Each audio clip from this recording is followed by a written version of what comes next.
Adab, welcome to Decolonial Islamic Spiritualities, a webinar series co-sponsored by the University of Exeter Institute of Arab and Islamic Studies and Habib University's program in Comparative Humanities. In the academic year 2020 to 2021, Habib University's program in Comparative Humanities and the University of Exeter's Institute of Arab and Islamic Studies launched a fortnightly webinar series titled Islam After Colonialism. The series charted the dramatic transformations under the devastating global impact of modern apartheid colonial rule in the nature of Islam in South Asia across culture, religion, politics, society, and the arts. The decolonial question of alternative pasts and futures was an important part of Islam after colonialism, given that contemporary concepts and imaginations of history, religion, politics, culture, and ethics remain hostage to the modern colonial heritage. This year, our new series, Decolonial Islamic Spiritualities, while remaining in a similar constellation of concerns and perspectives, extends beyond South Asia, as well as focusing in on the spiritual, ethical, and religious resources and potentialities that have been marginalized or obscured through the co-optation of religion, quote unquote, by colonialism and its inheritor, nationalism. I'm very, very pleased to ask my colleague, Professor Sajjad Rizvi from the University of Exeter, who's the director of the Institute of Arab and Islamic Studies, to introduce our very exciting speaker today. Sajjad. Thank you, Nauman, and it is a real pleasure. Liana is actually not new to us in the sense that she did help us out last year as a discussant in one of our seminars, but it is a pleasure to introduce Liana Saif, who is an assistant professor in Western esotericism, history of esotericism in the Middle Ages at the University of Amsterdam. Before coming to Amsterdam, she was at the Warburg Institute as well as the Université Catholique de Louvain. And she's well known for the work that she does in the study of the occult sciences and esotericism. And she's also author of a very influential monograph, which came out a few years ago, called The Arabic Influences on Early Modern Occult Philosophy, which is a study primarily of Hermetic and astral magic and its influence on the West. So certainly for those who are interested in the occult sciences, Liana will be extremely well known. There'll be people who know her from the reading group on that topic at the Warburg Institute over many years, going back a while. And just generally, if you're interested in, what we mean by the occult and the esoteric and how we make sense of that within, particularly in an Islamic context, then Liana is the person to have a conversation with. Today, the talk that she's going to give, in some ways, I think quite nicely follows on from our previous talk, which was specifically on Sufism. Today, it's entitled Decolonising Bāṭiniyya, Islamic Esotericism Beyond Corbinophilia and Traditionalism. And I'm very much looking forward to it because I have a few of the, I have a stake in a sense in this question, being perhaps arguably a Corbinophile, but let's see how it goes. So over to you, Liana, welcome. Thank you so much. Thank you for you, Sajjad, and for Nauman for inviting me to be part of this excellent series. And I'm very excited to be here on this podium to share some of my reflections on the meaning of Bāṭiniyya and Islamic esotericism and the ways Islamic esotericism has been conceptualized in the 20th century, particularly in the thought of the traditionalists, especially René Guénon and the works of Henry Corbin, in addition to entanglements with, responses to, rejections of their frameworks. But I will share my PowerPoint.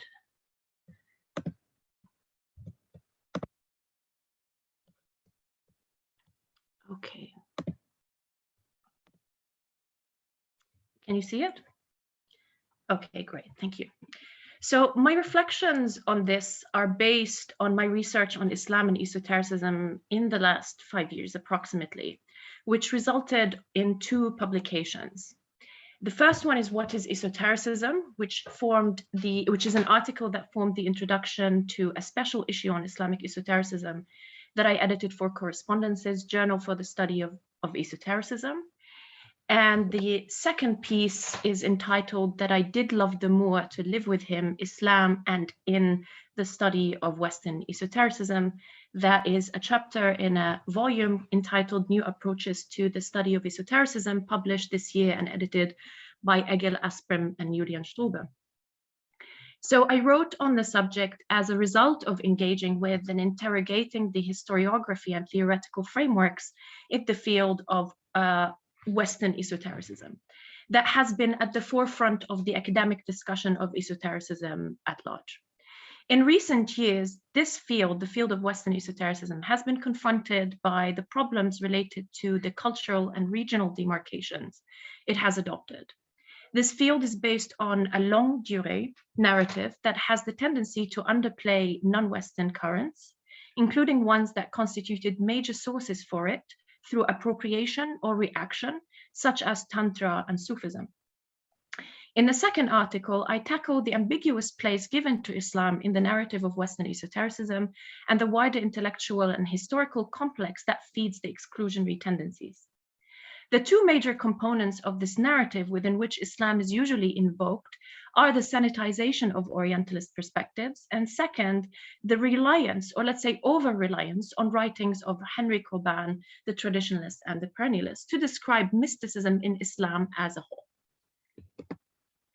In the first article, I demonstrate that Bāṭiniyya, in fact, is an Islamic construct with a long history, dating back at least to the 9th century, and it is based on principles, epistemological paradigms, and social orientations that were and are conceptualized and negotiated, and we will talk about this today as well. Concerning the esoteric and esotericism from the perspective of Islamic studies, the use of the term has not been so reflective. So let's look at some of the meanings that have been in general attributed to the word esoteric. So it has become generally accepted to use esoteric and exoteric to translate batin and zahir respectively. According to Ibn Mansur's Lisan al-Arab, batin can signify the interior of things. Batin and zahir are among the names of Allah. Furthermore, each verse of the Quran is described as having a meaning that is batin, that is concealed, requires interpretation, and zahir, that is manifest. Al-batin is also used to describe that which is veiled from sight and imagination of people, and in this way it is close to the Greek adjective esoteros, meaning inner, and the part that is within. However, it was the French Sufi and developer of traditionalism, René Guénon, to first speak of l'Esotericism Islamique, and it certainly became closely associated with his ideas about Sufism. In a treatise entitled Islamic Esotericism, Guénon writes, of all the traditional doctrines, perhaps Islamic doctrine most clearly distinguishes the two complementary parts, which can be labeled exoterism and esotericism. In Arabic terminology, these are the Sharia, literally the great way, common to all, and the Haqiqa, literally the inward truth reserved to an elite. Esotericism comprises not only Haqiqa, but also the specific means for reaching it, and taken as a whole, these means are called tariqa, the way or path leading from the Sharia to the Haqiqa, from the Sharia to the Haqiqa. And for Guénon, esotericism is the same as tasawwuf. His construction of Islamic esotericism is the result of his belief in a rift between the primordial tradition of the Orient and the spiritually bereft Occident. For Guénon, Islamic esotericism is a pure self-evolving tradition without foreign borrowings, while simultaneously being universal in the sense that all kinds of tradition and turuq, paths, lead to the truth. Such a traditionalist construction of Islamic esotericism is also represented by Fridtjof Schuon, whose universalist application is much more nuanced than Guénon's. He writes, our tariqa is not a tariqa like the others. Our point of departure is the quest after esotericism and not after a particular religion, after the total truth, not a sentimental mythology. I think it's important to also talk about the Muslims behind the initiation of Schuon and Guénon into Islam and into Sufism. So Guénon was initiated into the Sufi Shadili order by Ivan Aguéli, taking the name Abdul Wahid Yahya, and he was also called Sheikh Abdul Hadi al-Aqili upon his conversion to Islam. He was a Swedish wandering Sufi, painter, and author. In 1902, he himself was initiated into the Al-Arabiya Shadiliya Sufi order by the great Egyptian Sheikh Abdul Rahman Ilyas al-Kabir, who has been interested in the notion of Islamic universalism. Schuon was initiated by Sheikh Ahmad al-Alawi into the Sufi Shadili order. He founded the Tariqa Maryamiyya, and Ahmad al-Alawi was an Algerian Sufi sheikh who founded his own Sufi order, the Alawiyya. He was concerned about the problems of modernity facing Algerian youths and was critical of Westernization. And I think one step towards decolonizing Islamic esotericism would be to do more thorough studies on the relationship between these masters and René Guénon and Fritjof Schuon. Guénon and Schuon thus cemented a traditionalist and perennialist view of Sufism under the term Islamic esotericism. This view has become influential to such a degree that many non-traditionalist scholars who became key authorities on Islamic esotericism wrote in similar terms. This is certainly true of Henri Corbin, who is often described as a traditionalist despite his rejection of it. However, whereas Guénon and Schuon apply it to Sufism, Corbin almost categorically referred to Shi'i esotericism that he views to be a Persian achievement. The earliest references that I know to Batin and Zahir, translated as esoteric and exoteric, is in an article written by J. Leyden entitled On the Roshaniyya sect and its founder by Yazid Ansari, published in 1812 in the Journal of Asiatic Researchers. The Roshaniyya are described as a heretical sect whose founder began as a Sufi, but, and I quote, diverged wider and wider from the pale of Islam, end of quote. The author of one of Leyden's Afghani sources reminds his readers that, and I quote, it is expressly stated in the fundamental books of religion that whoever asserts the Shariat and Haqiqat, the exoteric and esoteric doctrines of the law to be at variance is an infidel. The use of the Arabic term historically reflected positive, neutral, and pejorative senses, all of which pertain to esoteric exegetical practices and the occupation with hidden phenomena and truth. Regarding the positive, we see it in the following context. In relation to Greek wisdom on the dynamics of the universe, particularly, the physician Ibn Abi Usayba, in his Uyun al-Anba fi Tabaqat al-Atibba, relates that the wisdom hikmah of Empedocles, which he received from the wise man Luqman in Syria before settling in the lands of the Greek, is the foundation of the thought of the Bāṭinis who were concerned with decoding his discourse. Among the Bāṭinis, he includes the Andalusian mystic Muhammad ibn Abdullah ibn Masarra in the 9th century, who was occupied with the letter structure of a hypostatic emanative cosmos. The historical and geographer Abul Hasan Ali al-Mas'udi in his Muruj al-Dhahab relates Plato's ideas on divine love and those of the Sufi Bāṭinis al-Bāṭiniyya al-Mutasawwifa. In relation to Quranic hermeneutics, in his exegetical masterpiece Mafatih al-Ghayb, Fakhruddin al-Razi acknowledges, and I quote, that the science of the purification of the interior, or he calls it ilm tasfiyat al-batin, is a branch of human sciences that seeks to make manifest the spiritual lights and divine revelations, end of quote. For him, the scholars of the esoteric ulama al-batin are the sages and philosophers al-hukama, whose intellects are so advanced they are capable of comprehending what the scholars of the exoteric cannot.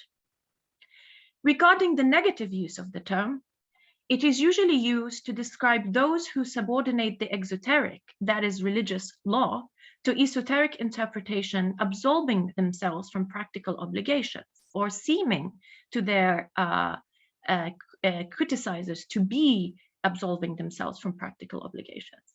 Hajj Khalifa, for example, censors esoteric folk, Ahl al-Batin, or the Bāṭiniyya, such as the Sufis, for seeming to him to drop the exoteric significance of the Quranic verses altogether and invest only in the esoteric meaning. Even the master mystic Ibn Arabi distances himself from those, quote, Bāṭiniyya who ignore in their interiorizations fi bawatinihim, the dictates of the law. And it is from this negative view of extremist exegesis that the term Bāṭiniyya developed as a pejorative term, attacking particularly the Ismailis, as we see in the works of Ahmad ibn Taymiyyah, who also dismisses the exegesis of Sufis as well.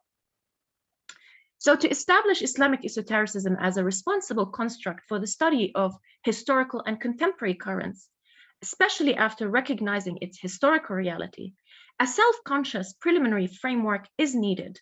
And I proposed in my first article, What is Islamic Esotericism?, to look at Islamic esotericism in terms of 4 principles, 2 orientations, and 2 paradigms.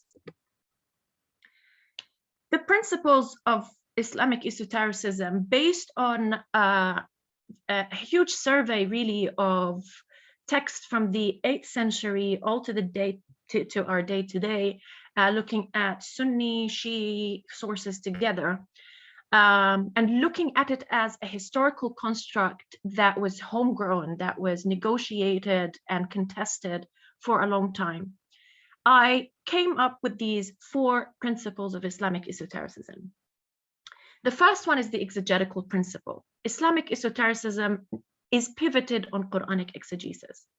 The second principle is the epistemological principle, which basically is that tension between intellectual or revelatory reception of hidden natural and celestial phenomena, the divine realm, and the nature of the Quran. There is a third principle, which is the eschatological principle, which refers to the personal or collective salvific investment through the enlightenment and perfection of the human soul, or the restitution of a community. And finally, it's the translinguistic principle that demands the use of symbols and allegory. These principles do not exclude esoteric Islam of the traditionalists or Corbin, but in fact comfortably includes them and their works as important moments of entanglements with the historical Bāṭiniyya. This construct is not restricted to the Sufis either. It includes Andalusian letterists, Ismaili esotericists, the Ghulat, Hurufis, and much more, though arguably the Sufis and the Ismailis have been the most successful in the globalization of an explicitly esoteric message of Islam as a whole, but particularly the globalization of it. The first step in decolonizing Bāṭiniyya is thus acknowledging Bāṭiniyya as an established discourse, ebbing and flowing between the 2 ends of a spectrum. At one end, Sharia, and the other, Haqiqa, and different groups fell on different places of that spectrum. Therefore, not only is Islamic esotericism a better category than mysticism, being homegrown and negotiated to this day, it is also loaded with tensions about power, authority, and legitimization, making it of deep relevance to Islamic politics and Islamic nationalism, whether that is by its relation to interpretation of law or legitimization of rule, or negotiating modernity and Western identity formation. Somewhere in between these two, we can locate the impact of Corbin and also the traditionalists. Before I proceed further, particularly looking at the work of Corbin, I need to stress what I am not saying today. Again, what I'm not saying. I'm not saying that Corbin and the traditionalists are irrelevant or unimportant, or that perennialism must be expunged, or that it is illegitimate. And I'm not saying that Corbinism and traditionalism are merely Western and Orientalist inventions superimposed on a passive East.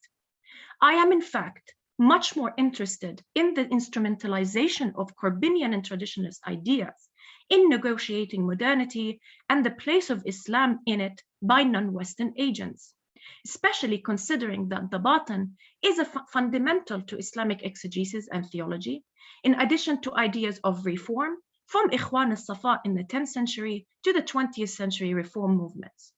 Because of this, it is indeed regrettable that Bāṭiniyya is not better incorporated in Islamic studies program as a whole.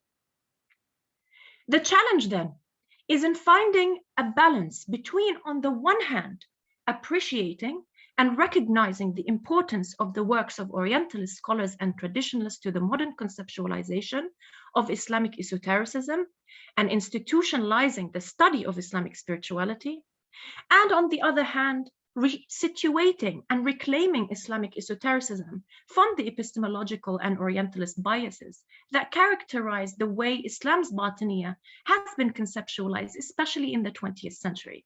Biases that resulted from post-Enlightenment values, the construction of the categories of science and religion, and the concomitant reifications of Islam.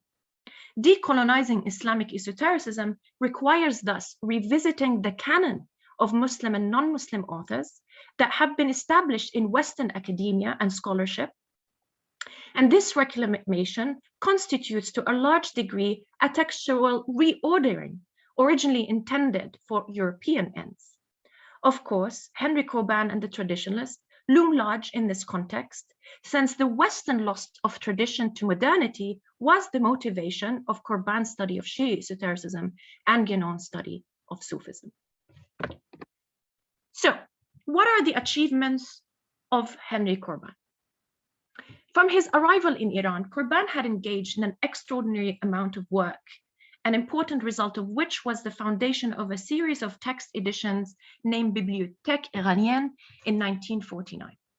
From 1946, he headed the newly founded Department of Iranology of the Franco-Iranian Institute, and from 1955 to 1973, Corbin would be in Tehran each autumn, in charge of the French-Iranian Institute's Iranology section. His appointment in the French-Iranian Institute had been issued directly by the Cultural Relations Department of the French Foreign Ministry. The second achievement of Henry Corbin is centering Shiism and Imamism in the discourse about Islamic esotericism, particularly post-Guénon, by formulating religiously inspired hermeneutics or phenomenological analysis linked up with Iranian concerns for the legitimacy of Shiism in the face of modernity. And Western studies on Shia mysticism at that time were very sparse. The third achievement is globalizing esoteric Islam through the vehicle of phenomenology and representing it in different academic networks studying the spiritual and the esoteric. And this is represented in this famous quote by Corbin, where he said, "Is not phenomenological research what our ancient mystical treatise designated as Kashf al-Mahjub, the unveiling of that which is hidden?" As Matthias van der Bos writes, and I quote, "For Corbin, the phenomenology of Iranian consciousness would open the doors of meta-history, the realm of spiritual events." End of quote. So at the heart of the decolonization of Islamic esotericism, it is necessary to look at the reception of Corbin's ideas by Muslims, including politicians and intellectuals, and understand their agency in negotiating his terms and ideas. This will allow us to resituate Corbin's work in relation to the historical construction of Bāṭiniyya and Islamic esotericism, rather than treating them as secondary sources on Islamic esotericism by and large. We hadn't had a systematic study of Bāṭiniyya in the first place in order to exercise this shift, but I feel more comfortable maneuvering these issues with the principles and paradigms that I have already looked at, which are definitely open for expansion and more nuance. But I hope it's a start. Nevertheless, it is more pertinent to look at Corbinism as a discursive element local to Muslims with global ramifications. This cannot be understood as merely transnational Orientalism, as used by Matthias van den Bos. This tends to impute self-orientalization on Iranian actors, or how he puts it, and I quote, "the complicity of Easterners and Westerners," end of quote. So, what were Corbin's politics then?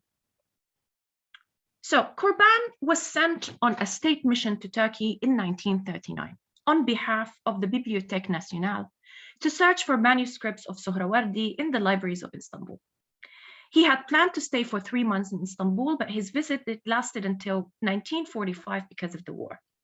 During these years in exile, Corbin acted as guardian of the French Institute of Archaeology.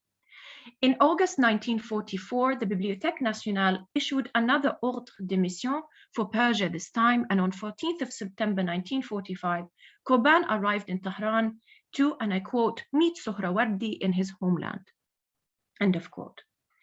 During the last 4 years of his life, which had been arranged through the mediation of Prime Minister Amir Abbas, sorry, he has been as a guest of the Imperial Iranian Academy. Among its publication was the bilingual translation, English and Persian, entitled Sophie Perennis, which dealt with universal gnosis and perennialism. So despite his activity in highly political institutions, Corbin was convinced that politics are literally too much drama. He writes, the entire human drama is played out on the plane of gnosis and Gnostic consciousness. It is a drama of knowledge, not a drama of flesh. Sorry, where am I? Oh, I missed that. Despite this claim, we must consider how Corbin left his philosophical fixations to nation-making politics. Yet Corbin's alluring public identification of Muslim spirituality with Swedenborg, Templars, Martinism, and other esoteric European figures, while routinely disparaging the legitimate Islamic legal tradition, everyday living Islam as legalism, he fostered a modernizing New Age spirit also among many Iranians. In the spring of 1957, in a broadcast to Iranian radio listeners, Corbin urges them to seize the occasion of the Shah's development project in order to implement intellectual changes in Iranian higher learning institutions. Also key to understanding Corbin's relationship to Iran, the Shah, and politics is Aryanism. In 1951, he published Iran, Homeland of Philosophers and Poets, reiterating his meta-historical vision in which, I quote, Zarathustra is the prophet of the Aryans, who evokes also, I quote, the last great sovereign of Iran, Riza Shah Pahlavi, and what he calls the great drama of the Aryan nation, end of quote. Moreover, Corbin's most powerful patrons were indeed the Shah of Iran and the American billionaire Paul Mellon. Corbin also ignored the colonial developments of his times. To him, these were surface details masking an eternal essence that the modern world had grown blind to and forgotten. Corbin has explicitly adopted reticence and silence as a strategy for which he problematically, I think, appropriates the notions of taqiyya and kitman as a veil. He writes, I learned the inestimable virtues of silence, of that which initiates called the discipline of the arcane, in Persian kitman. One of the virtues of the silent was to place me one on one, as it were, in the company of my invisible Shaykh, Shahabuddin Yahya Sohrawardi, end of quote. And somewhere then between participation in politics and political reticence, Corbin invents a new form of universalism that was intellectually open to different cultural traditions while condemning modern Europe's secular Enlightenment heritage and promoted in its place an ecstatic, imaginary spiritual East. And this is where the notion of Corbin's notion of the metaphysical Persia becomes relevant. Corbin's Iran is the unique portal to the universal and imaginal. He writes,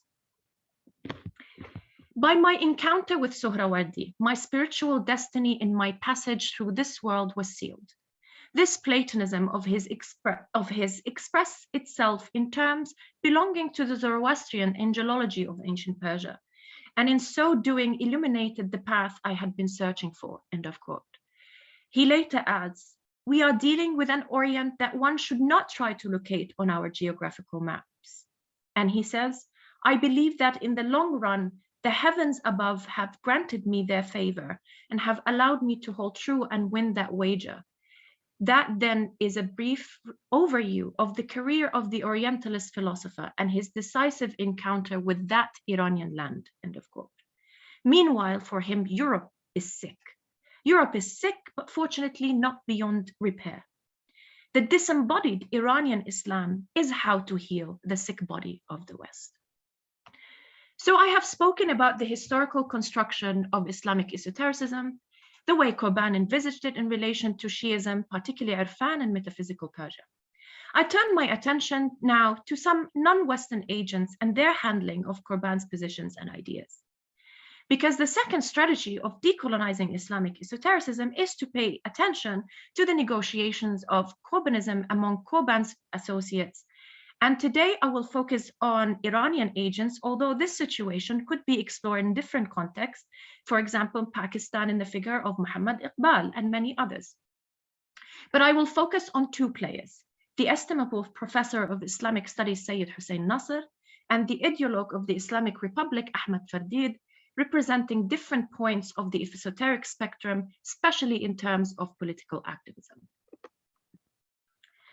So, first I start with Sayyid Hussein Nasr.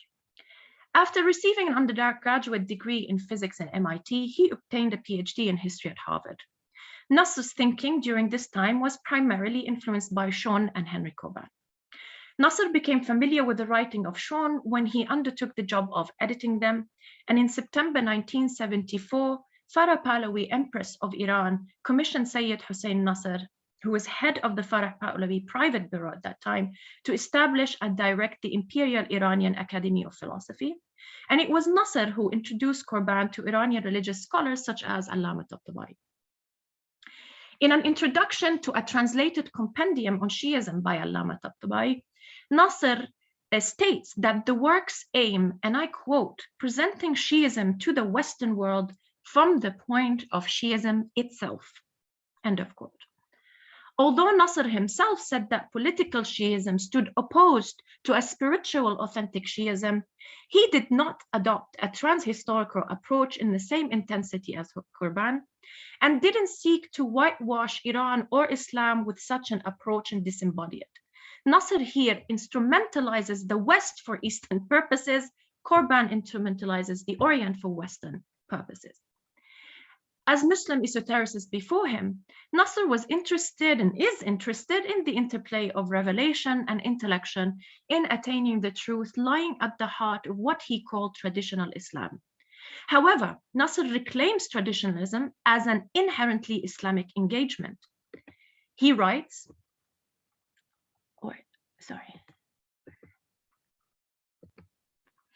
only during the past few decades has a new phenomenon appeared which necessitates distinguishing rigorously between traditional Islam and not only modernism, but also that spectrum of feeling, action, and occasionally thought that has been identified by Western scholarship and journalism as fundamentalist or revivalist Islam.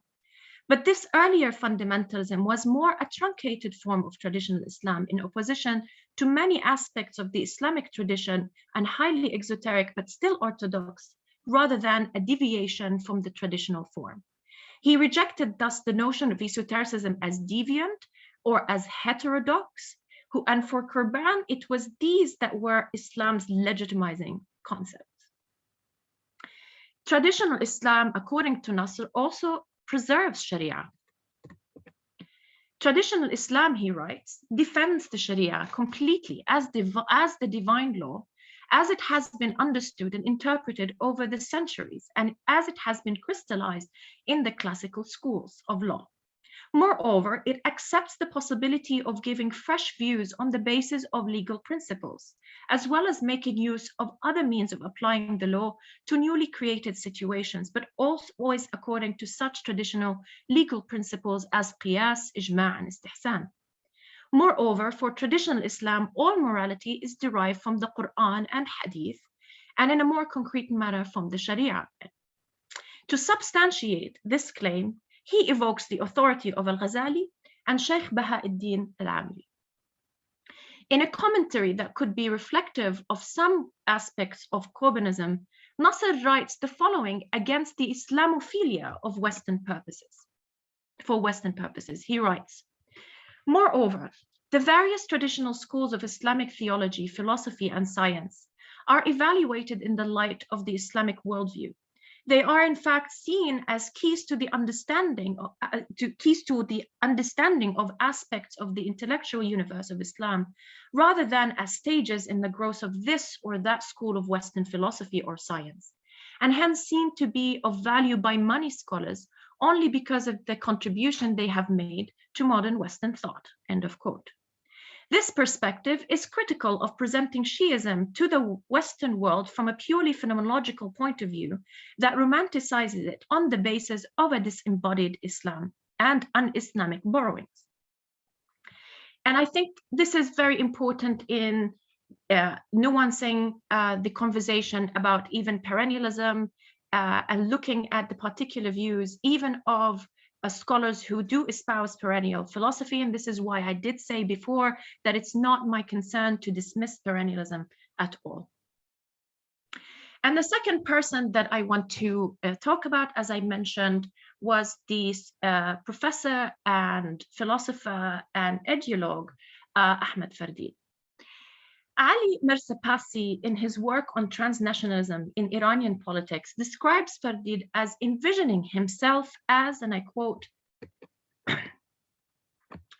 the spiritual leader of a cosmic involution, re-establishing humanity's ontological relation to divine will and being, end of quote. As with Corbin, whom he knew, he shared a strong interest in mystical transcendent philosophy, particularly Shia and Sufi spirituality, and above all, mutual resentment toward the modern Western Enlightenment. Fardid translated, in fact, one of Corbin's works. This mutual affinity in thought becomes more complicated upon closely examining the relationship between Corbin and Fardid. However, Fardid is far more influenced by ideas of Henry Corbin than he ever acknowledged, although they were not fond of each other. Fardid reproduces much the same language in criticizing Corbin as an Orientalist, who is in moral error, according to him, for simply thinking about Islam. He suggests that for a European to even think about Islam is an act of power and domination. And being a Western scholar of Islam, Fardid even accused Corbin of being a member of the Freemasons. He writes, Islam is none of their business, whether they praise it or criticize it. These Orientalists are one of the problems of colonialism, infidelity, and West toxification. For example, about Henry Corbin at the beginning, I thought he was an honest person, but I discovered that he was a Freemason and an agent, end of quote. The targets of his criticism included the three most respected and well-known Persian philosophers, Al-Farabi, Ibn Sina, and Mullah Sadra. Fardid was tormented over the decline of quote-unquote tradition and religious dominance, and adopted a militantly antagonistic attitude towards all things modern, coupled with an attempt to nurture a so-called authentically Islamic way of being in the world, or as he puts it, manawiyati sharqi, Eastern spirituality. Therefore, for Fardid, this Eastern spirituality is distinct from Corbin's mashriqi-ishraqi complex. He promoted a kind of rebuttal to foreign influence, which culminated in attacking democracy as a mode of social organization inherently alien to true Islam, instead being uniquely European and even Greek. So between Nasr and Fardid, many more can be discussed in relation to politics, modernity, and the place of Islamic esotericism in them. We can talk, of course, about Allama Tabatabai, who often held study sessions with Henry Corbin and Sayyid Hussein. We can talk about Ali Shariati, who was exceedingly political and used the spiritual language of religion to mobilize the Iranian youth against the Pahlavi state. Centering such debates on the historical Islamic construct Bāṭiniyya, we are better equipped to undertake a genealogical approach, which demonstrate the shifting attitudes among individuals and groups, negotiating the relationship of haqiqa to sharia and their socio-political relevance, and positing Islamic esotericism as a better construct than the Christocentric mysticism. This will also help in resisting dichotomies that misrepresent Islam, including political Islam versus apolitical Sufism, constructing for Western strategies of domination and control. Thank you very much.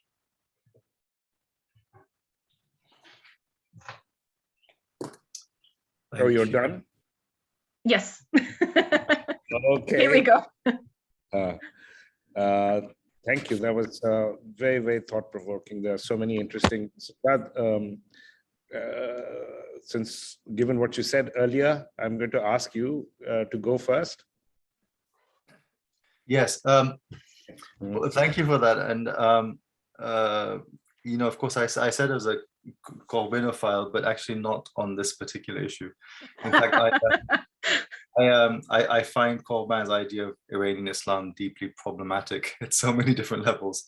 I think, well, one kind of obvious comment to begin with is, in many ways, what we've been struggling with for some time when we've been doing this series, which is in any act of decoloniality or decolonization, you've got the basic problem of language. And terms such as mysticism, esotericism come up. I think your suggestion that esotericism is a bit more adequate, because at least you can map it upon a term which is discussed and is considered, whether positive or negative, i.e. Bāṭiniyya, I think certainly seems to be possible. I guess the other point one might want to think about is, you know, how in a sense do we deal with the sort of related cluster of concepts that often come up. I mean, I'm not just talking about kind of irfan and ma'rifah, but also things like ma'nawiyya, what is ma'nawi, and so forth, which of course is usually what's going on. And in fact, I mean, you mentioned Tabatabai. So Tabatabai is interested in a slightly different kind of issue. So for him, it's not about perhaps the privileged sense of the esoteric or the mystical, but rather the privileged level of the ma'nawi, right? And the ma'nawi for Tabatabai is what is haqiqi, right? So if you look at kind of Tabatabai's, what I would say Tabatabai's agenda is a staunch defense of, I guess, what he would call metaphysical realism. That's the really important point. And metaphysical realism is basically a pushback against materialism. It's potentially a pushback against the left. It's a pushback against all forms of atheism. And it's about trying to, I mean, talking about the eschatological, it's about bringing the immanence of the existence of God into the cosmos in a way which is salvific, right? So my point has often been that the philosophical texts that he wrote, basically the punchline of all of them is that God exists, right? And it's not actually done in more traditional philosophy in Islam. You start with that position and then you move on, but he does it the other way around. He starts with the more general metaphysics and he ends with the fact that God exists.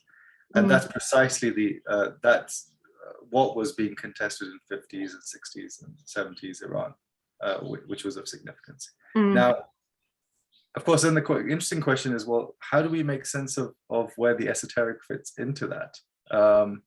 And one thing which, sorry to kind of push this into Tabatabai, but one thing which is— please do, because I didn't have I said I would love to know more, but— I mean, one thing which is interesting about Tabatabai is that what we know about his interest in the esoteric or the mystical, so to speak, comes out of these private classes that he held on what in the tradition of the seminary was known as akhlaq, right?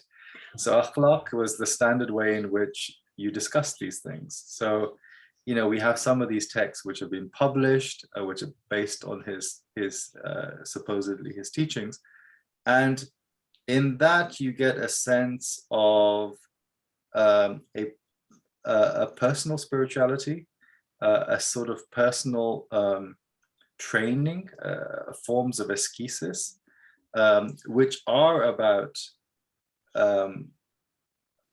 sort of spiritual practices, litanies, awrad, etc., but also are about contemplating the Quran, right? Contemplating the Quran itself, Quran. right? And so that contemplation of the Quran alongside more formal exegesis. So the use of the Quran in those contexts is quite different from what he's doing in his tafsir. His tafsir Very is interesting. different. And so you see that in some of the shorter texts, which obviously published much later. And there's the other kind of question about how can we trust posthumous works in such a context, given the highly politicized nature of Iran after 1979. So one of the interesting questions is, okay, so where is the scope of what is batin? Where is the scope of what is ma'nawi? Beyond the philosophical for someone like that, and how does that really contrast with someone like Nasr and Fardid? Now, you mentioned, I think reasonably, in critique of Matthias's book, that you didn't like this idea of the transnational Orientalism in which one looks at people as self-orientalizing. But at the same time, I find it really difficult not to consider people like Sayyid and Nasr in that mold, in the way in which I tend to think of Iqbal as a self-orientalizing individual as well. I can't see where it's coming from, whereas with someone like Tabatabai, it's very difficult to see it that way. I think with Tabatabai, yes, he knows what the sort of challenges are in his context, but that's not his starting point or his primary concern. His primary concern is, what does it mean for me to be a bearer of this tradition and having the responsibility to disseminate it. I think that's one of the interesting things with Tabatabai is this idea that if I am a scholar, I have a responsibility to help the next generation understand things in the way I do it. Right? And I think that's quite interesting. Now, of course, that's what arguably Nasr would be saying, and that's what Fardid would be saying as well. Fardid, it's interesting you brought in Fardid because he's kind of the joker in this, because that's a good way of looking at it. I mean, a lot of people have all sorts of issues with Fardid, because partly because they're not really sure who he is, right? Because we know he was lots of different, characters in lots of different contexts, and certainly he's a master of personas, and it makes it difficult to pinpoint.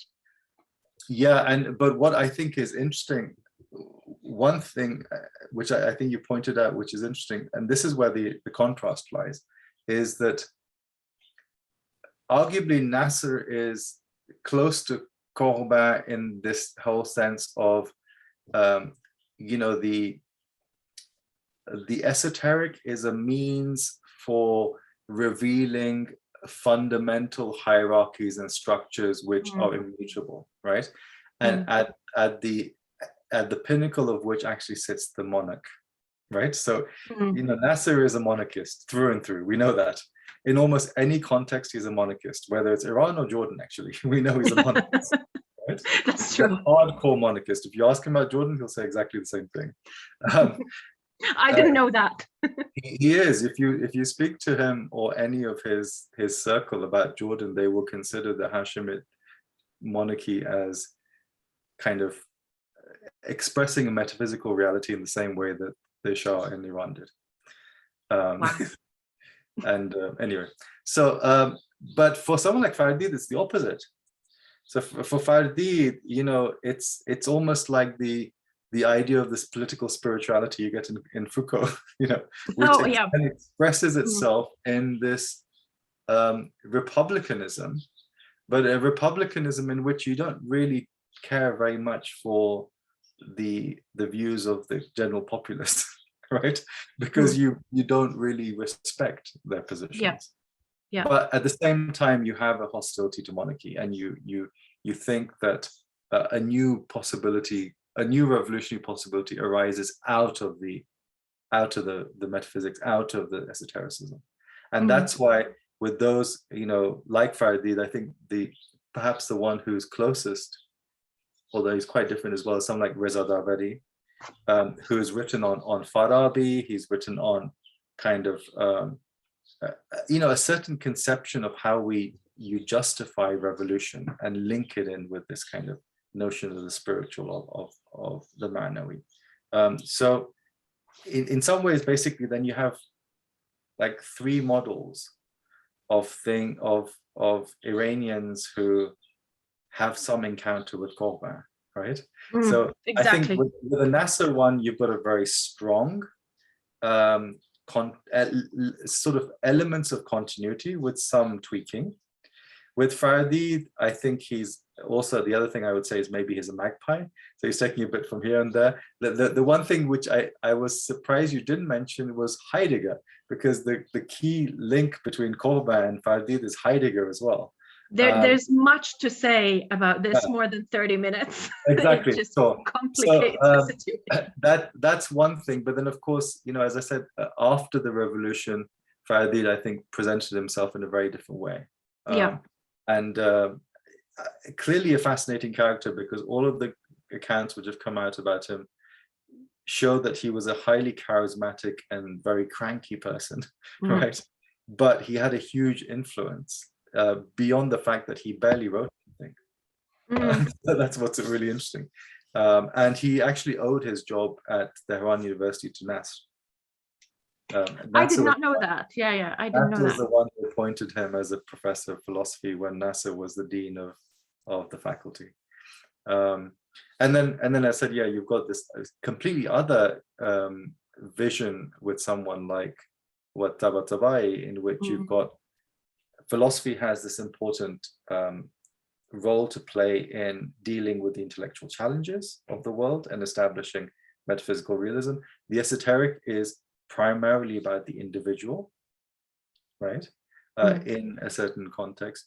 There's another question about the occult. I'm just going to kind of think that, because we don't know much about that, but in terms of the legacies of Tabatabai, we do know at least one of the legacies is an occult legacy. Yeah. People very explicitly interested in formulae and I guess kind of what you would call spells and other kinds of sort of practice, which definitely does come out of Tabatabai, and in which formal politics then falls within this kind of classical model of Farabi, and you see that in one of the I think one of the only works of Tabatabai which we can really be sure that he did write on politics, which was in 1962. He wrote a piece after the death of Ayatollah Burjadi, like many others did, in which he basically says, yeah, it's obvious, philosophers should be in charge, right? It's as simple as that. Why would you have any other system? But philosophers in a particular mode of understanding, how they reflect, actually, interestingly reflect popular sovereignty. And that's what's kind of interestingly different in Tabatabai. So sorry, I've been ranting. But I was just trying to kind of unpick, in a sense, some of the things you said, and then maybe expand it a bit. No, thank you so much for talking about Tabatabai, because obviously this is, I mentioned because I think there's a lot to be unpacked there. And so just a couple of things that I wrote down while you speak, and I'll address them randomly if you don't mind.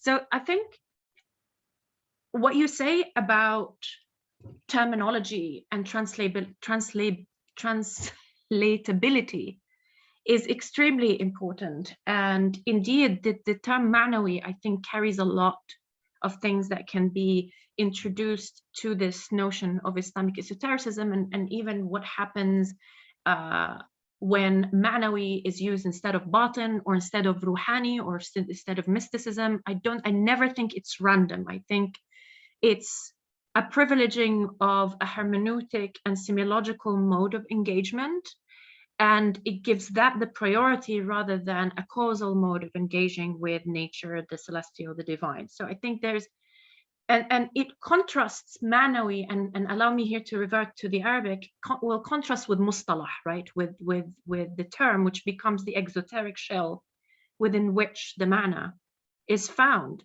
And this is something that has been discussed historically in many texts, from like Ithna Ashari, Ismaili, like it's a very important tension. And I, in fact, think the tension in itself is where Islamic esotericism resides. And especially, particularly the translinguistic element, because how can knowledge that is perceived as belonging beyond the realm of language, beyond the realm of discursive thinking, can be expressed in books, in talks, you know, in lectures, and in that way, the ma'nawi becomes indeed the haqiqa, and the mustalah becomes the sharia in some way. The ma'nawi becomes the esoteric, and the mustalah becomes the exoteric. And that's the limit of the batin, that's the limit of the secret, that is the limit of the ma'na, that it needs a vessel for it to be communicated. So that's why in my definition, or in my studies of Islamic esotericism, secrecy in itself, I don't consider it as a definitive characteristic of Islamic Bāṭiniyya at all, because there's always this urge to put the ma'na in mustalah, always, while at the same time maintaining the authenticity of a revelatory experience by maintaining that it's a translinguistic one, and that whatever I'm trying to express with mustalah, there is an inherent failure. But only those who have insight, only the imams, only spiritually elite who can lose that tension and live the ma'na without needing the mustalah. And I think that's precisely the point about training, right? In that sense, both the exoteric and the esoteric requires training, and sometimes people don't realize that. I mean, you can be trained in the esoteric in the same way that you can be trained in doing tafsir. You can be trained in doing ta'wil, and I fundamentally don't understand why people think it's that mysterious in that sense, right? So now, obviously, one thing that Corbin brings in, and many others, I mean, Fevre does it in his work, is this whole idea, yes, but what about initiation, right? Yeah. And that's where the question arises. Well, what is initiation? Is it simply the fact that someone decides they want to be a student of someone else? Is that sufficient? You know, what are the various conditions required of this process of initiation so that you can kind of have access to the practice of the arcana, you know, as I would say, so that you can understand the kashf al-mahjub and do that process. I think the notion of initiation becomes more important in 19th century onward, and in the understanding of Sufi tariqas, but also other esoteric Western currents that does require a very ritualized initiation.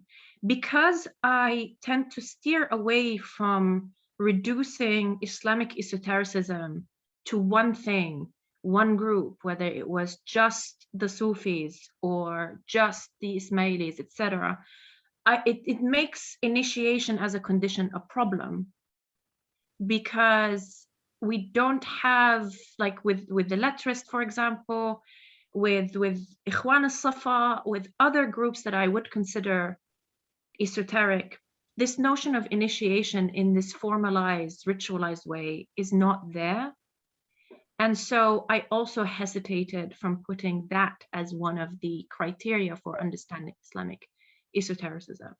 And the third one that I also didn't feel makes sense to be an intrinsic part of Islamic esotericism is the occult sciences. Now, they intersected for sure, but I don't think they're the same thing. So if we accept that the occult sciences, historically speaking, in Islamic sources have encompassed astrology, magic, divination, alchemy, and medicine in the Middle Ages, then and they were like part of like natural science, and later lettrism also came into the picture more strongly. But the astrology of Abu Ma'shar al-Balkhi in the 8th century was occult but not esoteric. But the astrology of, let's say, Al-Buni, it was both. occult and esoteric. And so because of that discrepancy, I thought that it's important to acknowledge their intersections, but that they're not the same thing. So for Guénon, the occult sciences are the original sciences. These are the traditional sciences that the West lost and therefore led to the demise of the spirit of the West. And so he was calling for the use of astrology, but in his rehabilitation of the occult sciences, he explicitly cleanses it of all its like local Islamic elements. So he doesn't use kind of like medieval or early modern theorization of the occult. He immediately westernizes them at the same time as he uses them to attack the spiritual demise of the West. So they do become proto-sciences. They do become very psychologized as well. And he explicitly rejects that occult sciences involves operations, that like spells, for lack of a better word, for riches, for getting a lover, and these were things that were in these books, and he explicitly rejected them and psychologizes them, which is ironic considering the way that he positions them to respond to the spiritual demise of the West. Can I just make one comment before you come in, Nauman? I mean, this question of the occult is interesting because my impression has always been that Corbin and also Nasir do not take the occult very seriously. And I don't think Nasir would even consider occult to be science. He has his own kind of no, I don't think so either. So that kind of very clear demarcation between, I guess, what we would call the esoteric and the occult is happening in their work in a way in which I would argue that would not be the case in someone like Tabatabai. I mean, I wouldn't, for example, think that Tabatabai would openly talk about because occult is it's a different circle, right? Yeah, it is. But it doesn't mean it's unrelated to esotericism. Can I ask you, like, if I want to read more about Tabatabai's involvement with the occult sciences, where can I go? It's a difficult one. That's where you have to read personal accounts and memoirs and stuff, because he really doesn't say much about it at all. It's about kind of reading also what people he was associated with in Najaf were doing. So there are some works published by claiming to be the works of his teacher, Sayyid Ali Qadi in Najaf, as well as some of his students who are still in Qom or have passed away in that sort of circles. But that's where things like the concern with Jafar, with Mujarrabat, etc., comes up, and you find that, I mean, these things are kind of ubiquitous. And it is important to recognize, like you said, that the occult is a different circle with set of prejudices as well, but also like it's very different, and they're associated, in our contemporary times with more superstitious, charlatanry. So I can understand how in the 20th century someone with that interest would keep it personal. But I mean, to give you one quick example before I know Nauman's waiting. I have a book which I got a few years ago called something like Mujarrabat al-Urafa, right? And it claims to be Mujarrabat associated precisely with people like Tabatabai. So it's got Tabatabai in there, it's got like some of his teachers in there, it's got his contemporaries in there, and you have everything from Tay al-Ard to whatever you can imagine, and of course they are very kind of recognizable formulae, mainly Quranic verses, divine names, magic squares, or like certain manipulations of numbers and letters. So very recognizable stuff. But here it's specifically saying these are the occult practices of the mystics or of people who are associated with that. This is fascinating. I would love to see that book. Yeah, it's you can probably get it pretty much anywhere, but it's certainly in shrine cities. That's where you get these things. Oh yeah, of course. Okay, over to you, Nauman. There's no hurry. I think Liana actually has been the most disciplined of all of our speakers. She finished quite quickly, so there's plenty of time. So if you want to go ahead, Sajjad, I do have a number of questions and comments. Such a fascinating topic and such a fascinating discourse that we've had from Liana. And over the past couple of days here in Pakistan, the Prime Minister has appointed this guy. His name is Ijaz Akram. He's a professor to this new authority that he's created called the Rahmatul Alameen Authority. And this authority is supposed to oversee curricular development. And this fellow, Ijaz Akram, before he used to teach at LUMS, and then he moved to the National Defense University. And, he's a friend of Alexander Dugin's. And he's also, deeply influenced, as a lot of people actually, in my own trajectory. So when I was in my A-levels 17, 18, so it was on the one hand, Idris Shah, and on the other hand, Martin Lings and René Guénon, Schuon, these people, yeah. And actually it was, a military officer who introduced us to this material.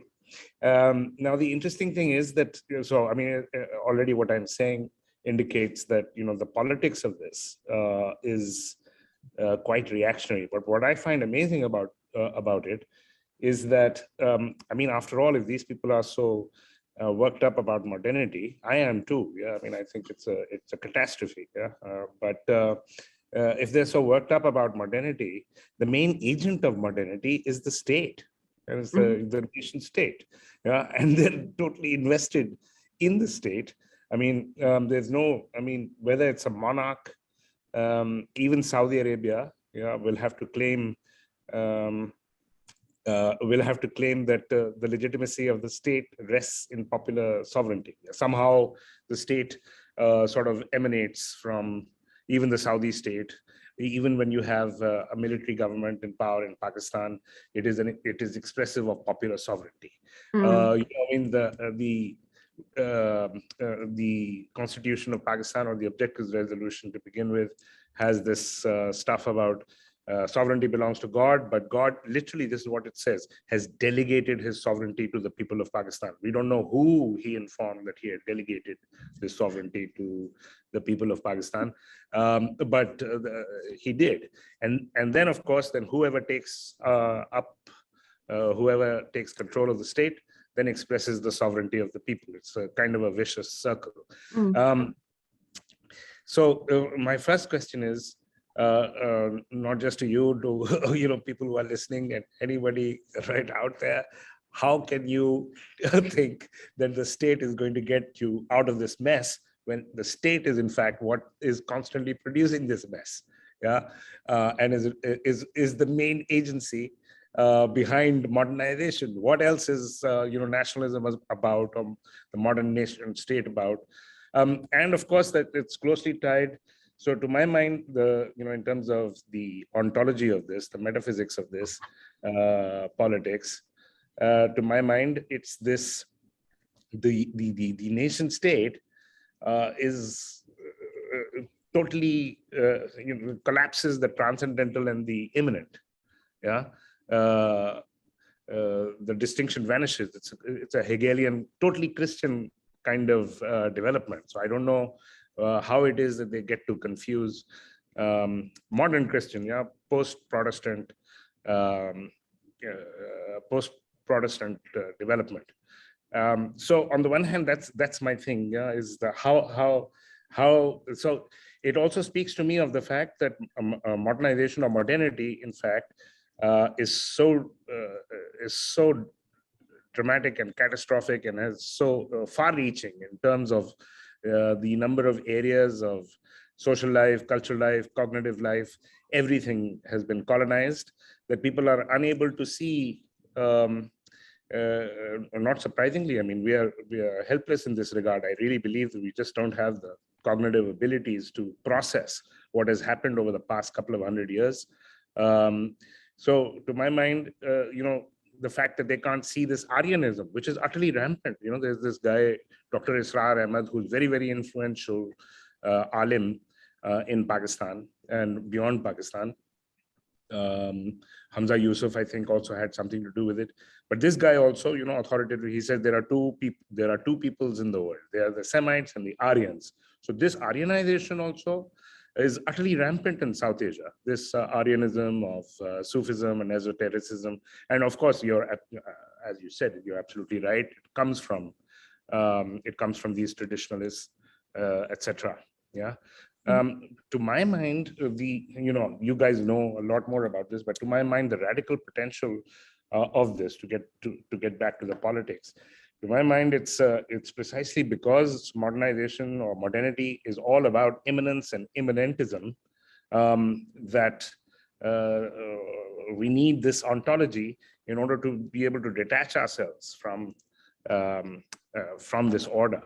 Yeah, that's one of the things that I've been thinking about personally. Is that this enables metaphysical realism. Should enable a detachment from the entire machine of modernity, and the primary agency of that machine, or the primary sort of a part of that machine, is the state. It is the machine, in fact.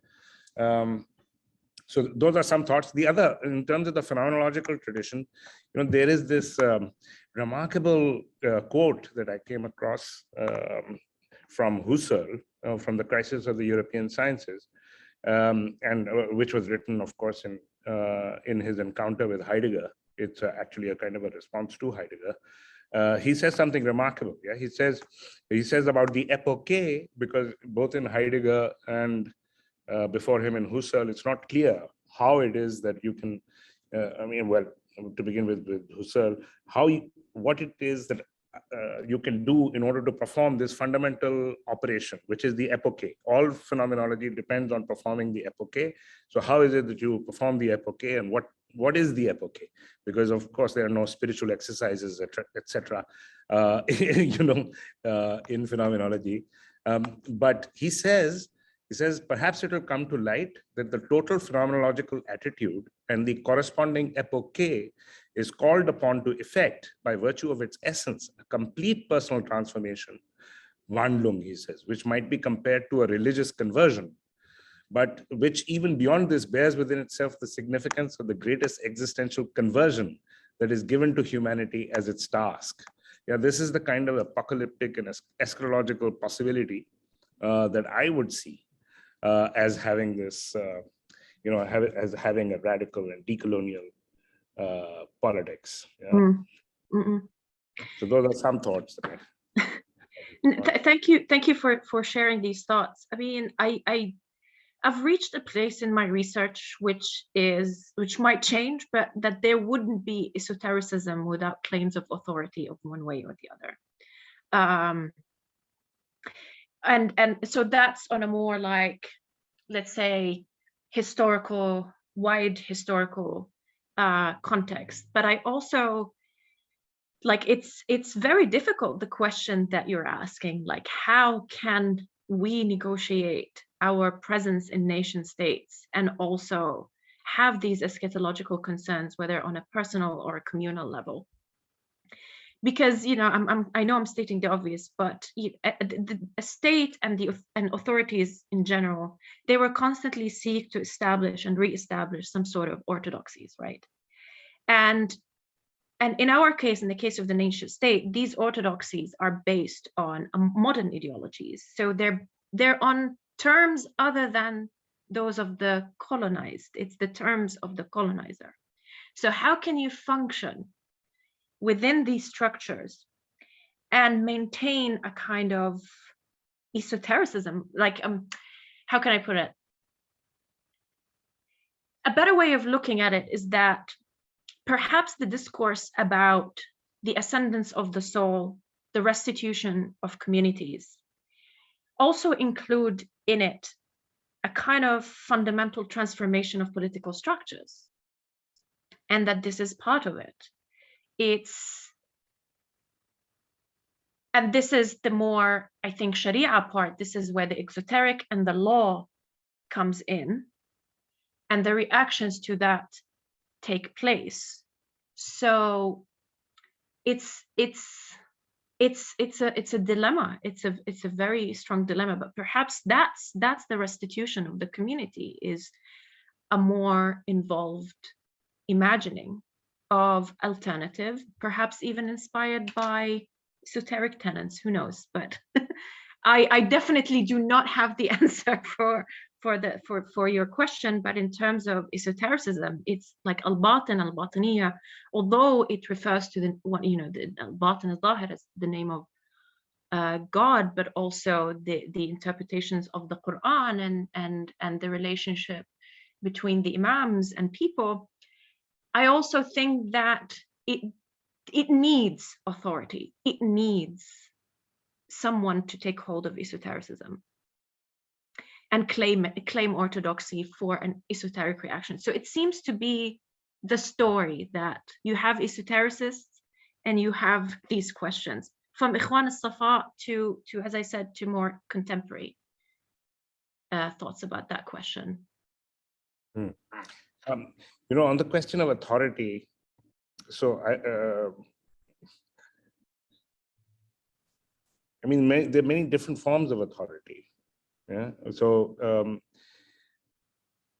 I have the quote that's coming to my mind. I can't remember if it was Blanchot who said to Bataille, or Bataille said to Blanchot. One of them said to the other that all genuine authority expiates itself. So this expiation, which is not a part of this kind of nation state, cannot expiate anything. The modern state authority cannot expiate anything. You can't expect any kind of what should one say, voluntary surrender or denudation of authority on the part of the state. Yeah. So the problem for me is not problem for me personally is not authority as such.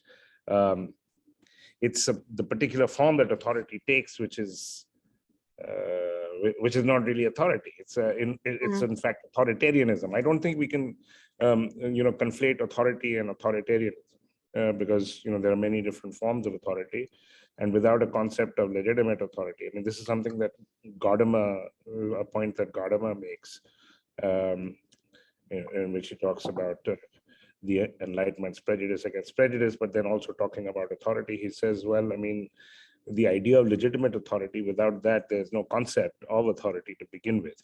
So authoritarian, even the fact that we call the word authoritarian as if authority is necessarily authoritarian. Yeah.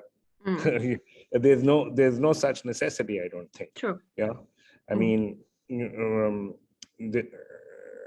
our own homes, the way we were brought up, for instance, a child is necessarily existentially confronted with authority. Yeah, so you're not going to ask your, you're not going to ask your child, okay, please teach me the language. There's no, when you come into the world, there is, but the question is what form it takes. And amongst all of these characters, you find a kind of fetishization or reification of authority. Anyway, more importantly, there's a question from our friend Noor Sobas Khan, Dr. Noor Sobas Khan, and she says, "Hi friends, thanks for a great talk and discussion. I want to ask about the intersection between the dissemination of traditionalist writings with their embedded Aryanist assumptions and their popularity in South Asia, and the question of class in the post-colonial nation state. It's something we've talked about in person, but I'm curious to hear your responses in conversation together. Intersection between the dissemination of traditionalist writings with their embedded Aryanist assumptions and their popularity in South Asia and the question of class in the post-colonial nation state. Sajjad, would you like to take? I mean, in a sense, that's precisely what we were indicating, wasn't it? The Iranian context, of course, we're talking about Nasr and Fardid, who share the same kind of elitist assumptions, same ideas, I guess, of initiation as someone like Corbin. And they would not, for example, necessarily recognize the everyday spiritual practices of a person in the Bāṭa to have at all the same authority or even authenticity as theirs, right? And similarly, when you look at the traditionalists, I mean, we know specifically who the traditionalists are in the Pakistani context. You've got the people like Sohail Omar, you know, the direct people associated with Nasir and many other kind of academics, and you know, writing in English. And of course, the fact that you're writing and engaging primarily in English in the Pakistani context already says something about class, already says something about the sort of the social privilege that one has. Precisely. Just not recognizing any notion of a spiritual engagement or consociality or conviviality that you would have, say, at a shrine in Exeter. They just wouldn't recognize that as being the same thing. Absolutely. Even though I personally would say what's happening in the shrine is far more authentic than what they're engaging in, because it's actually rooted in their embedded kind of, it's rooted in their culture, and it's part of everyday life in the way in which, you know, reading Guénon is not part of kind of everyday life in some way. Or Schuon, you know, you see all the books that have been published by the Iqbal Academy. You know, these are all books which are written, which are basically read by a very small elite of people. It's a nice thing to have on your shelf. I know I have lots of friends in Pakistan who have those books on their shelves. It's almost like a group belonging, and it can also, I think, increasingly, especially with the current government of Pakistan, it also indicates some sort of political affiliation as well. I agree with what you say. I mean, one of the things that I mentioned in my talk was that that Corbin viewed politics as drama of the flesh, and that this is not where the focus should be at all. And it is in the infleshed, embodied practices that I doubt that they would be interested in that part. And in fact, the traditionalists saw these explicitly. I mean, they did say that about Buddhists, about Hindus, and about Sufis, and about shrine culture, actually, that these were a degeneration of Islam, a degeneration of Buddhism, a degeneration of Hinduism, and that it is their job to elevate this back to this truthful situation, which is indeed very elitist, because also this political silence that I talked about, it's a privilege. It's the privilege of the elite to participate in political institutions, but have that privilege to be reticent about it. And so to get down and dirty with the shabby part is never part of that vision, I think, especially in the works of the traditionals. And I'm not convinced that Corbin would have been either interested in that, because he's not concerned with the infleshed, the embodied, that which stinks, that which smells, and, you know, I'm sure he stayed away from that. And if he didn't, he romanticizes it, he fetishized it, and saw it as part of that mystical East, which him as a European scholar would elevate, or would bring back to not to Muslims, but to Europe. And I think this is also where the occult sciences have this weird position, because the occult sciences will always be associated with Mushabid, Rammal, and those are agents who work on other classes, on, you know, more quote unquote lower classes, that wouldn't interest the traditionalists or Corbin, and perhaps these would be viewed as a sign of the degeneration of practices, embodied practices that we see in shrines, that we see in a lot of Sha'bi Sufi groups as well. In fact, that's something which I've often thought about is, you know, all the writings about Corbin, and I've never come across any reference to him actually ever having gone to Qom or to Mashhad or to Shah Abdul Azim, which is interesting. I mean, if you look at Shah Iran's work, and of course Shah Iran was part of that circle, there is at one point a very brief conversation that he has, actually interestingly, with Paul Ricoeur, where they talk about going to Mashhad, to the shrine, but never anything about Corbin. And actually, even in that case, we don't really know whether he took Ricoeur to the shrine in Mashhad and what might have, you know, transpired. But that's one element. And then I think another element is the way in which, you know, different shrines work as well. I mean, in a Pakistani context, I would say even there's class effects shrines. So some shrines are kind of middle class, respectable, you know, kind of like state institutions, and others are, you know, absolutely the opposite. So, you know, everything from the simple thing of, do you smell weed as soon as you get there, or do you not, right?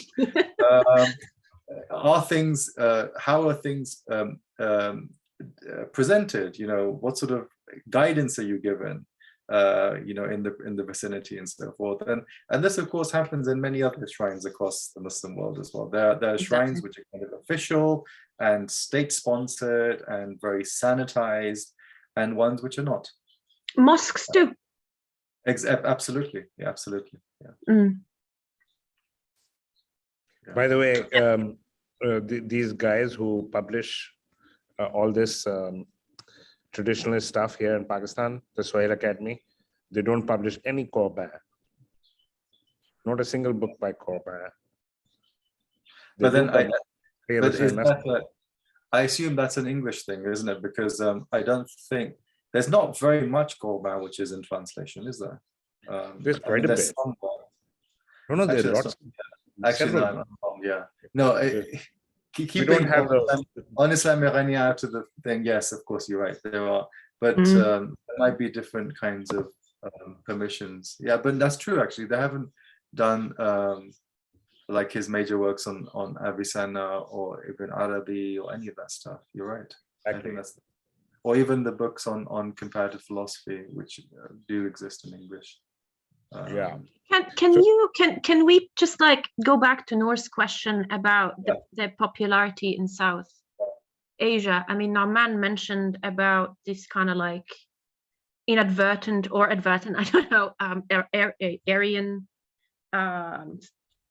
self-identification perhaps, but I am very interested in the part of the question about their dissemination, their teaching, and in South Asia, and this is something I would like to hear more about.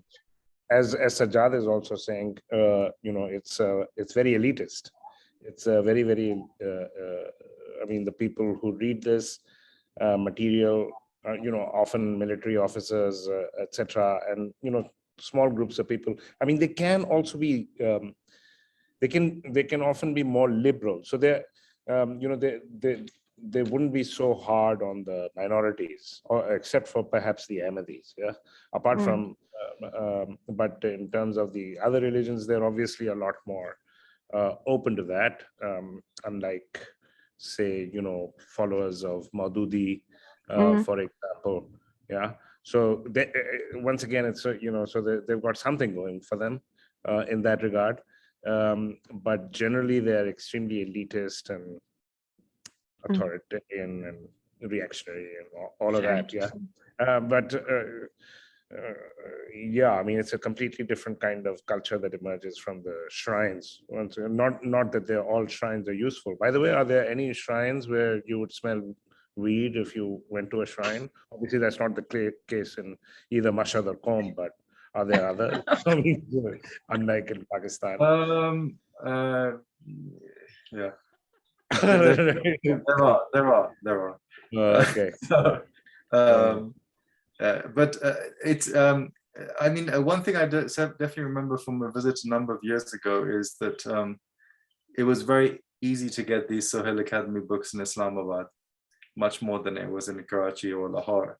And I think that tells you something, because it's the capital, it's where, you know, you've got bureaucrats, you've got the military elites, you've got senators, and yeah, I wouldn't be surprised if you have these books on shelves of senators and people like that. Yeah. Well, in some bookshops, you know, that is the whole Islam section is precisely these books. Yeah. Well, even here in Karachi, I mean, it's a very impoverished, as you know, very impoverished scene. There are hardly any bookstores, etc. But whatever bookstores you have, they always have these Sohail Academy books in the religious, the traditionalists. That's what, you know, your average. I guess it's also, you know, the thing that's continuing from Iqbal also, in some sense, that pushes them in that direction. In fact, this Sohail Umar guy who was the director of this, he was also the director of the Iqbal Academy. By the way, they also used to bring out something in Urdu. They used to bring out a journal in Urdu called Riwayat. Riwayat, which you know, tradition. Yeah. So, and Askari, so very interesting figure, very, very influential in terms of the trajectory of Urdu literary critical tradition after partition, especially. The guy used to be, first he started out with the progressive writers movement, and, you know, allied with socialists, etc. And then he was a modernist. So he was a student of French literature, Baudelaire, etc. And then he, through his discovery of Guénon, Martinings, etc., Schuon, through his discovery of the traditionalists, he moved in the direction of theology. But the politics there was interesting, because he supported, even during the Zia years, he supported Bhutto, not General Zia. So he was a Democrat in that sense. When his student moved to the Jamaat-e-Islami, he completely boycotted him and never saw his face ever again. So the politics also is it can be a little bit complicated. It's not that straightforward. But in general, I think it's true that they've had a very nefarious, actually, influence in politics. And I think it's actually the metaphysics. The metaphysics actually has much more potential than their metaphysics has much more radical potential and radical implications than these people themselves realize. I think they're mistaken in the way that they understand the implications of this metaphysics. I mean, that also raises the whole question of how, how you can actually use Guénon and Corbin for decolonization. So, I mean, one obvious kind of, if one just looked at, the first part of the title of your talk today, Decolonising Bāṭiniyya, right? One could say, okay, the problem we have with the term Bāṭiniyya in the modern period is that, first of all, there's an assumption that there is no such thing as the Bātin. So it's opening up the possibility. And the second one is, when we think about the Bātin, we probably think of words like irrational, right? Irrational, or kind of like fantasy, or something which is unreal. Yeah. And so at that level, it's quite useful. But also, I mean, I'm thinking now of Wael Hallaq's previous book, where he actually uses Guénon precisely to make an argument against Orientalism. And it's a classic decolonial move, because do you mean the impossible state? No, the one about rethinking Orientalism. Rethinking Orientalism or something. Yeah, exactly. Like something obvious. So, sorry. Yeah, so one of the chapters is about Guénon. Yeah, and that's true. I mean, of course, you know, it'd take us very long to get into who Halak is and what he's doing and all this sort of stuff. But that's a fascinating use of Guénon, because it's using Guénon to say, this is a different way in which we look at the colonial enterprise. And this is, and he's actually saying that Guénon is a decolonial thinker.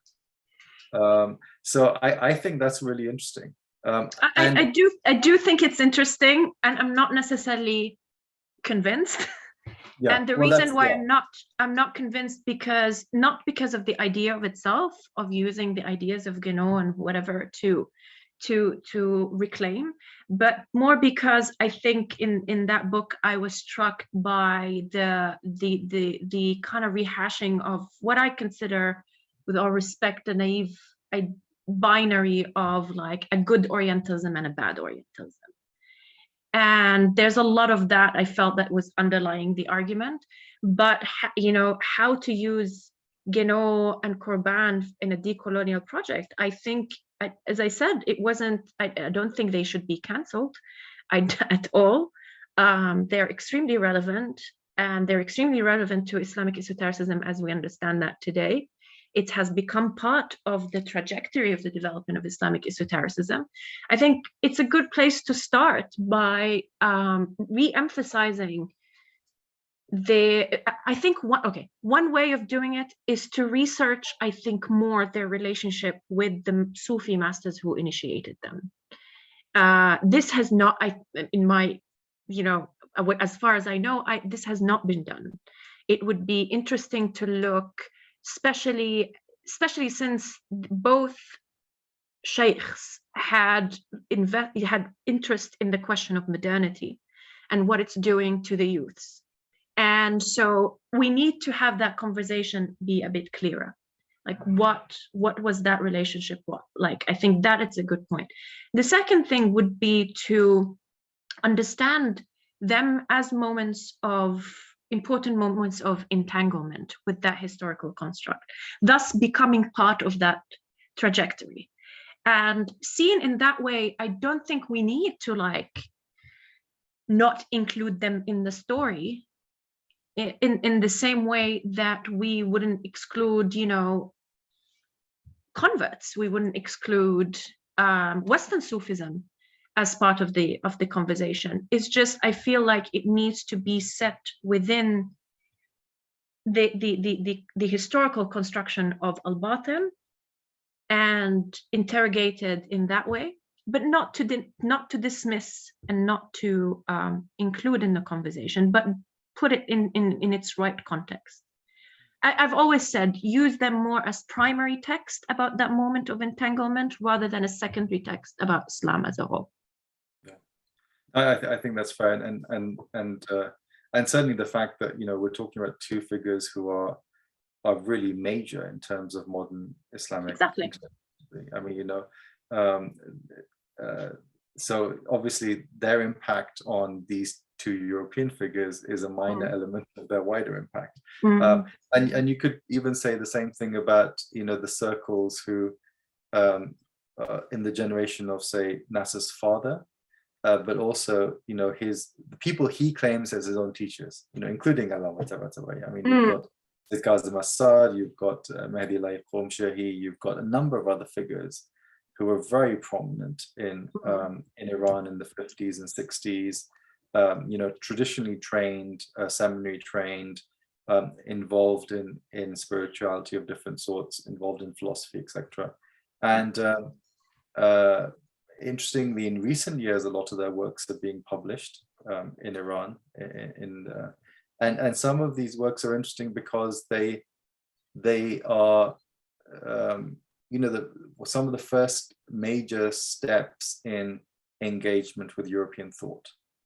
You know, so if you want, like, for example, really serious engagement with Kant, you read someone like Mehdi Haidi Yazdi, you know, who is more slightly older. He's an older contemporary of Nasr, but they definitely knew each other. Same thing goes for Mahdi Qomshahi, one of the first people to write a textbook of philosophy, which was then used at Tehran University.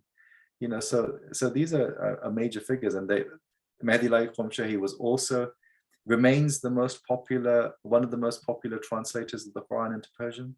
Wrote on very famous collections of du'as, both him and Sha'arani, who was again part of that circle, translated Sahifa Sajjadiyya, wrote works on this. These are major devotional texts. So that's that wider kind of circle, which is really important as well. I think so too. And it's just subject for very interesting research that I think will balance the narrative a little bit more. You also mentioned how the batin is perceived nowadays in relation to the irrational. I think it's important to unpack this a little bit, because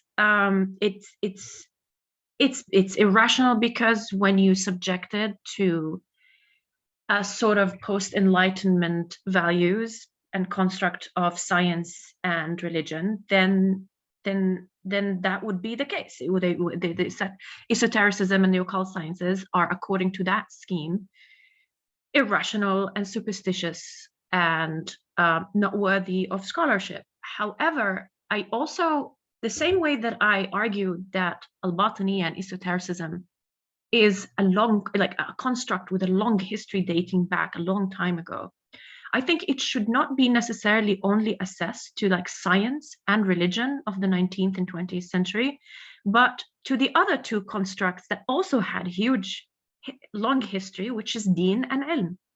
And Rushayn Abbasi talks about deen as an Islamic construct, and Harun Kujuk talks about ilm as well in that way. And I think we would understand it better when we look at our sources and see how it fits in that way. And certainly in my work on Jabir ibn Hayyan, and that's a long time ago, this negotiation of al-Batin with Deen al-Ilm is explicit. He in Kitab al-Nukhab that I'm working on right now, this is literally spelled out why he doesn't talk about al-Batin in this context, but he talks about al-Batin in that context. And it's completely tied in with his understanding of ilm and deen. And he even gives wonderful definitions of deen. He chastises people who think that people of deen are not people of aql, so all of these tensions that we associate with modern time and post-enlightenment, this construct way predates all of them. And it's better to understand the tension between batin, zahir, haqiqa, sharia, all of that within these also homegrown, so to speak, constructs of deen and ilm. And in fact, that's precisely why I think it's properly decolonial, because you're trying to go beyond the binary. Right? Exactly. I try my best. I mean, just to kind of one last sort of comment from me. It's like the classic thing, I don't know why, in what context this came up. I was at a conversation with a bunch of people who do history of philosophy, and someone kind of as a mocking kind of aside said, what do the alchemists think they're doing? I mean, it was really stupid to think they could actually produce gold, right? And now, to me, that's interesting, because it raises the whole question of what they think the alchemists are doing, right? Yeah. And what does it even mean to produce gold? So it gets into a whole kind of other thing, what is ilm, what is techne, what is, what is the metaphysics beyond it, etc. I mean, it's and I kind of juxtapose that with the conversation I had with a friend who you will know and Nauman knows as well, a long time ago, who said to me, of course it is entirely possible to make gold, but the conditions for it are very, very tough, and I don't think I can do them. Right? So, but those are two diametrically different ways of looking at the world. And beyond definitions, what are the purpose of experimentation in these times? What I mean, I've always seen, for example, theoretical investigations into astrology and astral magic to be very much concerned with action at a distance. It's trying to understand the concept of action at a distance. Aristotle said that cannot happen. And yet we see the magnet work a certain way. We see the stars working a certain way. So how can we understand action at a distance? Divination, often spoken about in terms of hads, intuition. Yeah. So despite the difference in the science, the phenomena of that sets this curiosity is universal. I mean, you know that intuition versus evidence-based diagnosis is a huge philosophical debate in medicine, and the question of action at a distance, you know, quantum physics, astrophysics, these are still concerns like at the heart of science. So I like zooming into these questions, like the phenomena they're grappling with, rather than the end result, whether that was gold or soul sublimation. I think that is safer for the historian who's like studying the work of dead people to, that's the safer approach. Especially since, you know, I mean, the follow-up to that comment was like, surely it's a sign of madness to repeatedly do something when you know it's not going to happen. Yeah, exactly. Exactly. Yeah. So anyway, Nauman, shall we wrap things up, because we've taken a lot of. Yeah, I know this is so stimulating and so great, and there's so much to talk about. Thank you so much, but you know, alas, it's we're almost 2 hours into our discussion, 1 hour 45 minutes. Yeah, so the recording is going to be. Well, anyway, thank you for speaking to us, Liana, today, and thank you to everyone who's joined us. It's been a pleasure. It's a really, I think, an excellent way to conclude our terms series of seminars.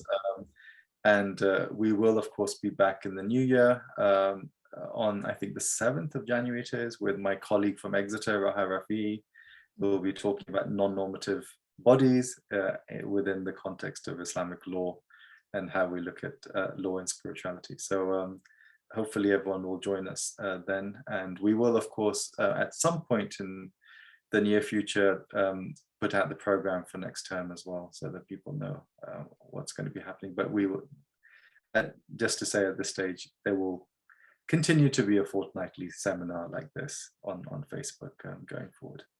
So join us then. Thank you, Liana, again. Thank you so much, Liana.